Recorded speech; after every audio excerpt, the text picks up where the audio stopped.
Hi ಎಲ್ಲರಿಗೂ ನಮಸ್ಕಾರ. ನಮ್ಮ ಮುಂದೆ ಒಂದು ಸ್ಪ್ಲೆಂಡರ್ ಬೈಕ್ ಇದೆ. ಮಾಡಿಫೈ ಮಾತ್ರ ಸಖತ್ತಾಗಿ ಮಾಡ್ತಿದ್ದಾರೆ ಗಾಡಿ ಓನರು. ಫ್ರಂಟ್ ಸಸ್ಪೆನ್ಷನ್ ಆಗಲಿ ಫುಲ್ಲು ಗಾಡಿನೇ ಚೇಂಜಸ್ಸು. ಅದಕ್ಕೆ ಹೇಳೋದು ಗುರು, ಸ್ಪ್ಲೆಂಡರ್ ಗೊತ್ತು ಇಂಡಿಯಾಕ್ಕೆ ಗೊತ್ತು ಅನ್ನೋದು.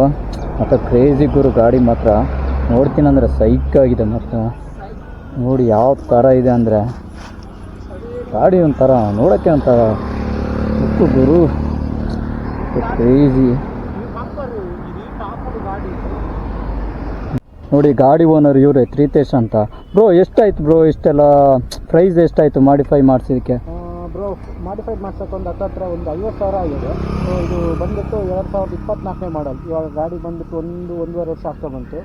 ಸೊ ನೀವು ನೋಡ್ತೀರಂದರೆ ಫ್ರಂಟು ಲೆಗ್ಗಿಂದ ಹಿಡಿದು ಫುಲ್ಲು ಆಲ್ಮೋಸ್ಟ್ ಹಿಂಗಡೆ ವೀಲ್ ತನಕ ಮಿನಿಮಮ್ ಚಾರ್ಜ್ ಮತ್ತು ಟ್ಯಾಂಕ್ ಬಿಟ್ಟು ಮತ್ತು ಆಲ್ಮೋಸ್ಟ್ ಎಲ್ಲನೂ ಚೇಂಜಾಗಿ ಮಾಡ್ತಿರೋದು. ಇಂಡಿಕೇಟ್ರು, ಯಾವ್ಯಾವ ಬಾರು, ಕಟ್ಟಿ ಬಾರು, ಎಲ್ಲ ಆಲ್ಮೋಸ್ಟ್ ಎಲ್ಲ ಆ ಕಡೆ ಕಡೆಯಿಂದ ಎಲ್ಲ ಸೇರಿ 50,000 ಆಗಿದೆ. ಹೌದಾ, ತುಂಬ ಚೆನ್ನಾಗಿದೆ ಬ್ರೋ. ನನಗಂತೂ ತುಂಬ ಇಷ್ಟ ಆಗ್ಬಿಡುತ್ತೆ ಈ ಗಾಡಿ ನೋಡಿಬಿಟ್ಟು. ನೋಡಿ ಪ್ರೈಸು 50,000 ಆಯ್ತಂತೆ. ಫುಲ್ಲು ಚೇಂಜ್ ಅಪ್ ಮಾಡಿಸ್ಬಿಟ್ಟಿದ್ದಾರೆ. ಫ್ರಂಟ್ ಶಾಕ್ ಅಬ್ಸರ್ ಆಗಲಿ ನೋಡ್ತೀನಿ ಅಂದರೆ ನೋಡಿ, ಇದು ಆಯಿಲ್ ಪೈಪ್ ಎಲ್ಲ ಬರುತ್ತೆ. ಇದು ಸುಮ್ಮನೆ ಅಂದರೆ ಆದ್ರೂ ನೋಡೋಕ್ಕೆ ತುಂಬ ಚೆನ್ನಾಗಿ ಕಾಣಿಸುತ್ತೆ. ನೋಡಿ ಫಾಗ್ ಲೈಟ್ ಎಲ್ಲ ಇದೆ ಫ್ರಂಟು. ಈ ಕಲ್ಲರೇ ತುಂಬ ಏನೋ ಒಂಥರ ಚೆನ್ನಾಗಿ ಕಾಣಿಸುತ್ತೆ ಗುರು ಈ ಗಾಡಿಗೆ, ಈ ಕಲ್ಲರು.